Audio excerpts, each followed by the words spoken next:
오늘은 성경에 나타나는 나무 이야기를 하겠습니다. 먼저 창세기 21장 33절에 아브라함이 한 그루에 에셀나무를 심었던 이야기가 등장합니다. 에셀나무는 영어로는 타마리스크 추리, 상수리 나무과에 속하는 나무입니다.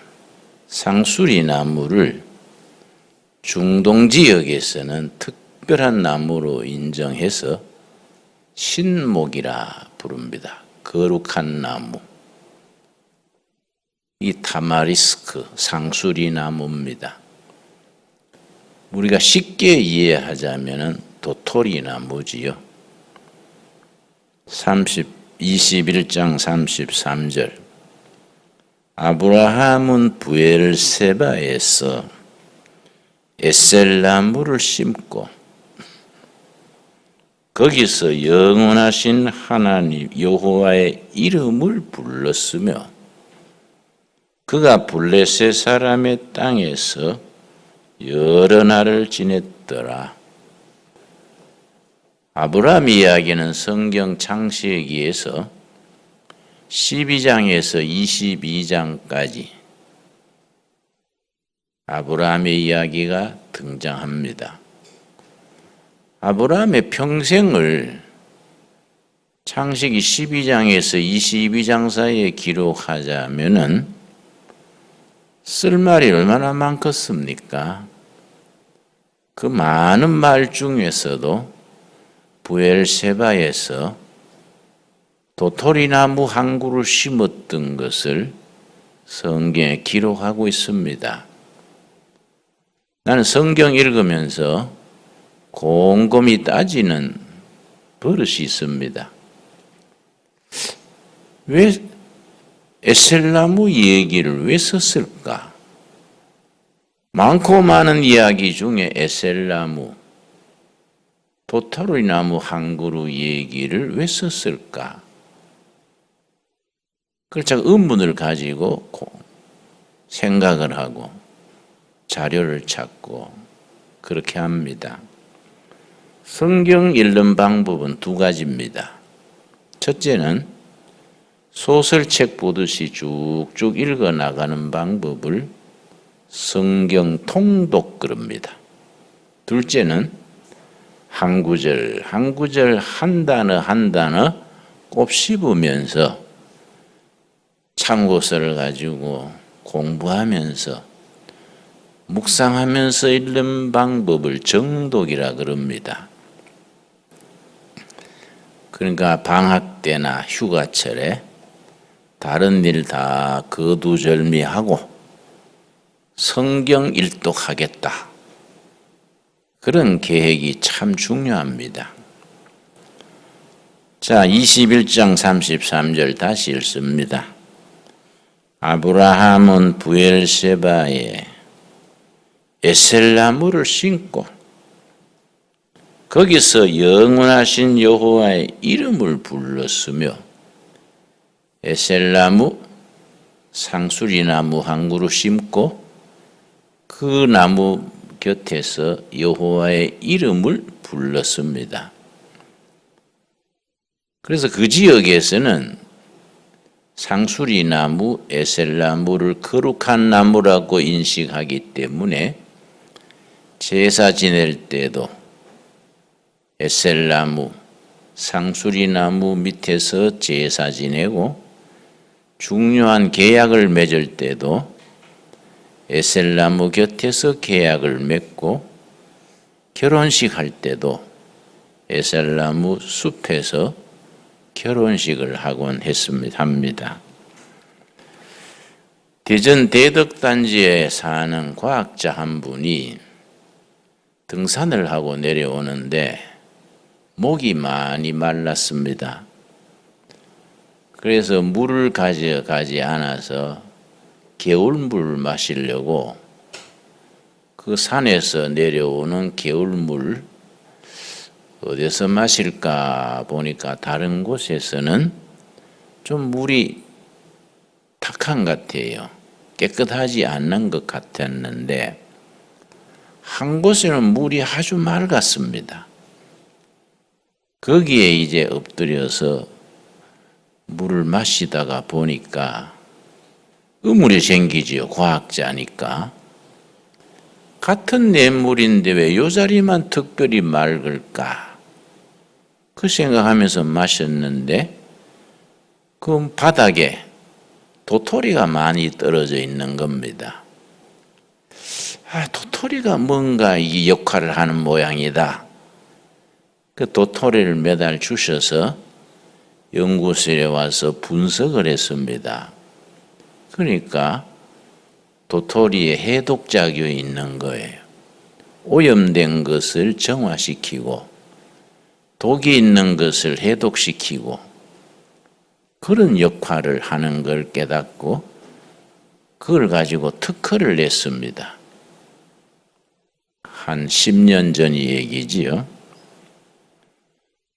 이 에셀나무, 상수리나무는 이 도토리 자체가 아주 중요한 역할을 합니다. 저는 북한을 여러 번 다녀왔는데 함경도 길주, 청진, 나진선봉에 우리 두레가 17년간 운영하는 고아원이 있습니다. 고아원 일로 함경 북도를 갔었는데 어떤 일로 한 가정에 초청받아 갔는데 반찬에 도토리 된장이 나왔습니다. 본인은 아주 미안해했어요. 콩이 없어서 도토리로 된장을 담아서 그걸 반찬으로 주는데 가정주부가 아주 미안해 하더라고요. 도토리 된장을 대접해서 죄송합니다. 뭐 이러고. 그래, 아닙니다. 내가 먹어보니까 먹을만해요. 약간 떫은 맛이 있으면서도 아주 먹을만해서 이 도토리가 해독작용이 있고 몸에 독소를 빼내고 또 요즘 말을 많이 하는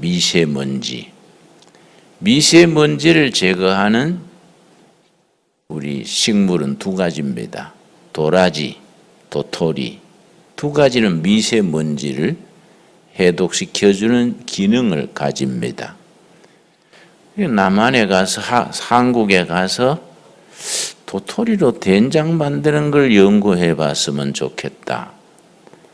그래서 내가 귀국해서 된장 관계 되는 분들, 발효 관계 하시는 분, 도토리 관계 되는 분, 아는 분들 연결해서 도토리 된장 연구를 했지요.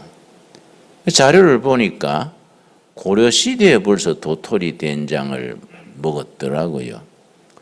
조선조에도 도토리 된장에 대한 자료가 있습니다. 그래서 우리가 그걸 두레마을 도토리 된장 특허를 받았지요.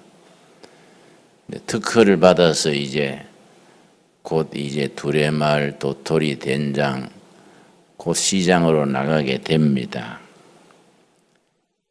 그래서 내가 이 아브라함이 부엘세바에서 에셀나무, 도토리 나무를 심고 그 나무 곁에서 여호와의 이름을 불렀다.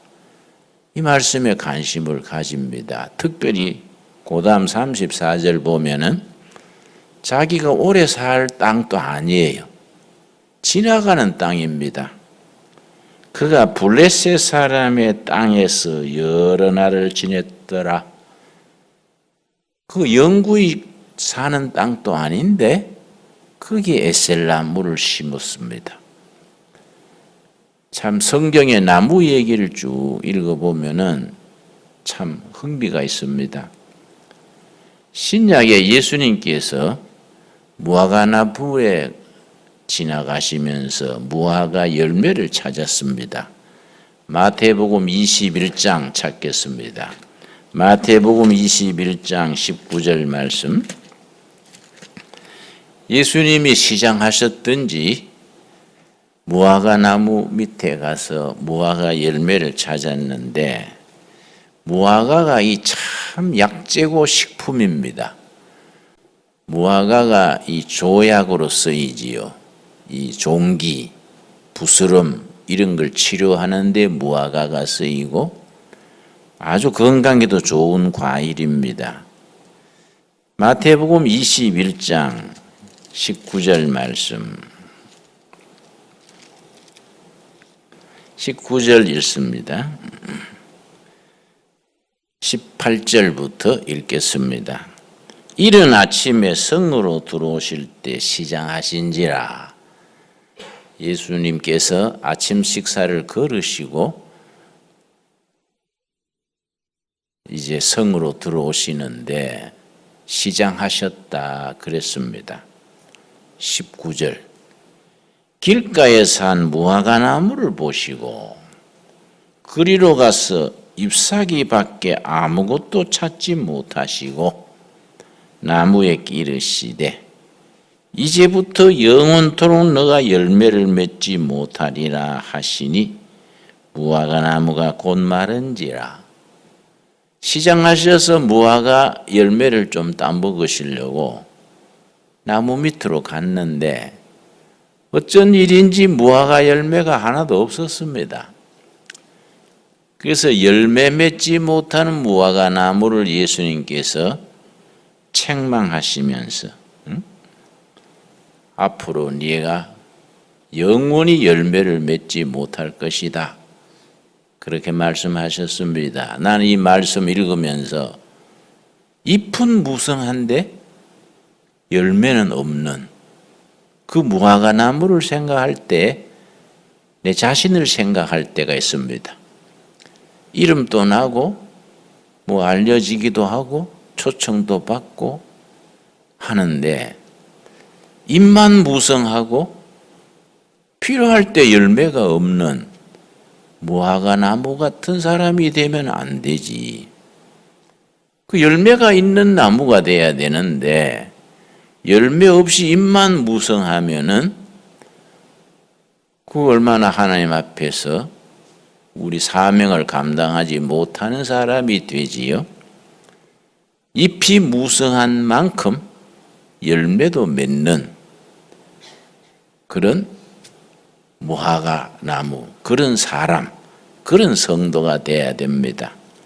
성경 전체에서 하나님을 농부로 표현한 구절이 한 구절 있습니다. 농부이신 하나님. 요한복음 15장 1절입니다. 우리 천천히 한번 찾아보겠습니다. 우리 학생들은 성경을 못 가져왔지요? 앞으로는 꼭 성경 가지고 다니도록 하고 본인 성경이 없으면 입구에 준비되어 있는 성경이 있습니다. 자꾸 성경을 찾고 읽는 습관이 돼야 됩니다. 요한복음 15장 1절 나는 참 포도나무요 내 아버지는 농부라. 농부 되신 하나님, 성경의 유일하신 한 표현이 농부 되신 하나님. 요한복음 15장 1절에만 농부이신 하나님 얘기가 나옵니다. 하나님은 농부시고 예수님은 포도나무, 참 포도나무인데 2절이 우리에게 해당되는 중요한 구절입니다. 물은 내게 붙어 있어 열매를 맺지 아니하는 가지는 아버지께서 그것을 제거해 버리시고 물 열매를 맺는 가지는 더 열매를 맺게 하려 하여 그것을 깨끗하게 하시느니라. 하나님은 농부시고 예수님은 참 포도나무시고 우리들 성도들은 포도나무에 붙어 있는 가지입니다. 가지에게 주어진 사명이 뭡니까? 가지가 왜 있겠습니까? 이 본문에 의하면 열매 맺으라고 있는 겁니다. 열매 맺지 못하는 가지는 전지 작업한다 그러지요? 잘라서 불쏘시개로 씁니다. 열매 맺는 가지가 돼야 되고, 또 열매 맺으려면 한 가지 조건이 붙었습니다. 깨끗해야 된다. 뭐 벌레 먹고 깨끗하지 못한 나무 가지가 열매 맺을 수가 없지요. 그래서 요한복음 15장 1절 2절 우리들에게 주시는 아주 중요한 교훈이 담겨 있습니다.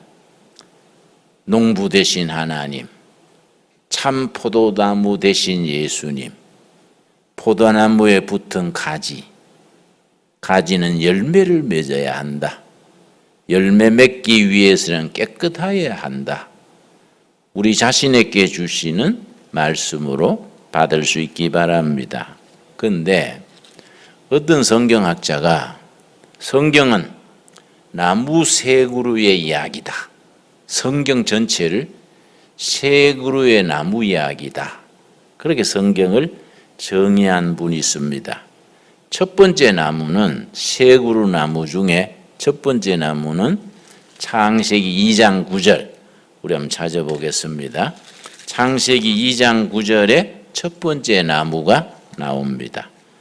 성경은 세 그루 나무 이야기인데 첫째 나무는 창세기 2장 9절 말씀. 자, 8절 9절 읽습니다. 여호와 하나님이 동방의 에덴 동산 얘기입니다.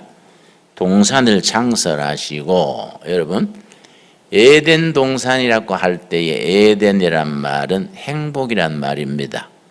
에덴 동산은 행복 동산입니다. 우리 두레국제학교 기숙사가 에덴 동산 같은 행복한 기숙사 방들이 되기를 바랍니다. 여러분 아멘 하시지요? 네. 남자 기숙사, 여자 기숙사, 선생님들 방마다 에덴 동산 같은 행복한 동산이 돼야 됩니다. 그 지으신 사람을 거기 두시니라. 9절. 여호와 하나님이 그 땅에서 보기에 아름답고 먹기에 좋은 나무가 나게 하시니 동산 가운데에는 생명나무와 선악을 알게 하는 나무도 있더라. 생명나무. 에덴 동산 주황에 생명나무 한 그루가 있었습니다. 그런데 우리 인류의 조상이 하나님의 법을 어기고 불순종하면서 에덴 동산에서 추방당했습니다. 그걸 신라곤 그럽니다. 신라곤. 추방당하면서 에덴 동산에서 생명나무에서 멀어졌습니다. 그래서 그 뒤로 성경에 생명나무 이야기가 사라져 버렸어요. 그러다가 성경의 맨 마지막 장 요한계시록 22장에 다시 등장합니다. 요한계시록 22장 우리 찾겠습니다. 자, 창세기 2장에서 등장했던 에덴 동산의 생명나무가 우리 조상들의 불순종 범죄로 사라져 버렸다가 성경의 맨 마지막 장 1절 2절에 생명나무가 다시 등장합니다. 22장 1절.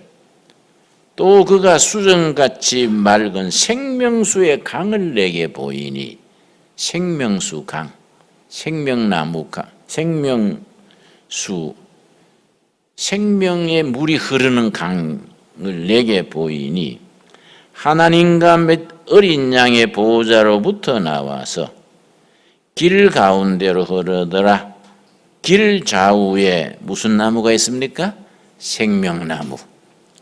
창세기 2장에서 사라졌던 생명나무가 마지막 장에서 다시 등장해서 생명나무가 있어 12가지 열매를 맺되 달마다 그 열매를 맺고 그 나무 잎사귀들은 만국을 치료하기 위하여 있더라. 강둑에 생명나무가 있는데 달마다 열매가 달리 열리는 거지요. 내가 일본 농촌에 견학을 갔더니 한 식물원에 위에는 사과가 열리고 중간에는 도모다가 열리고 뿌리에는 감자가 열리는 그걸 개발을 했더라고요. 그 생명나무는 달마다 다른 과일이 열리고 그 과일을 따먹는 사람들은 치료가 되더라. 참 좋은 말씀이지요. 생명나무 열매 맺고 우리 영적인, 육적인 모든 상처, 아픔, 질병이 치료 회복되는 역사가 있게 되기 바랍니다. 그런데 창세기 2장의 에덴 동산의 생명나무와 요한계시록 22장 마지막 장 생명나무 사이에 나무 한 그루 더 있습니다. 무슨 나무겠습니까? 십자가 나무. 예수님이 달려서 피 흘려 죽으신 십자가 나무. 첫 번째 잃어버린 생명나무를 두 번째 십자가 나무에 달리신 예수님을 믿는 사람은 세 번째 생명나무의 축복에 다시 참여할 수 있는 거지요. 두 번째 십자가 나무 밑에 엎드려서 믿음으로 구원받고 하나님의 자녀로 변하지 못한 사람은 세 번째 생명나무의 복을 누릴 수가 없게 됩니다. 저는 이제 길게 말하지 않겠습니다. 성경은 세 그루의 나무다. 첫째는 에덴 동산의 생명나무. 거기 사라졌다가 성경 마지막 장 요한계시록 22장에 생명수 강이 흐르는 강둑에 생명나무가 있어서 달마다 열매를 맺고 그 열매를 맺는 모든 사람들이 치료, 회복되는 역사가 있더라. 아주 참 좋은 말씀이지요. 그러면 창세기 2장에서 잃어버린 생명나무를 우리가 다시 그 나무 밑에 축복을 누리려면은 중간에 있는 나무, 십자가 나무, 예수님이 지신 십자가 나무 밑에 우리가 꿇어 앉아서 예수를 믿고 주인으로 영접하고 땅의 사람에서 하늘의 사람으로, 죄의 사람에서 영의 사람으로 하나님의 아들, 딸로 다시 태어나는 그런 신앙의 결단이 있어야겠습니다. 우리 성경의 세 그루 나무 잘 마음에 담아서 에덴 동산의 생명나무, 요한계시록의 천국의 생명나무, 그 은혜와 복을 누리는 우리들이 될 수 있기 바랍니다. 기도하겠습니다. 하나님 감사합니다. 우리 수요일마다 두레국제학교 학생과 선생님들과 우리 자연마을 식구들과 우리 두레 가족들 함께 예배를 드리게 하셔서 감사합니다. 아브라함이 부엘세바에서 에셀나무, 도토리나무를 심고 그 나무 곁에서 여호와의 이름을 불렀다 했습니다. 우리가 열매 맺지 못하는 무화과 나무처럼 되지 않게 하시고 농부 되신 하나님의 뜻을 받들어 참 포도나무이신 예수님의 붙은 가지로서 깨끗하여 열매 맺는 본분을 다하는 하나님의 사람들이 되게 하여 주시옵소서. 십자가 나무 밑에 우리가 꿇어 엎드려 믿음의 사람으로 우리가 변화되어 천국의 생명나무의 복을 영원히 누리게 하옵소서. 예수님 이름 받들어 기도드렸사옵나이다. 아멘.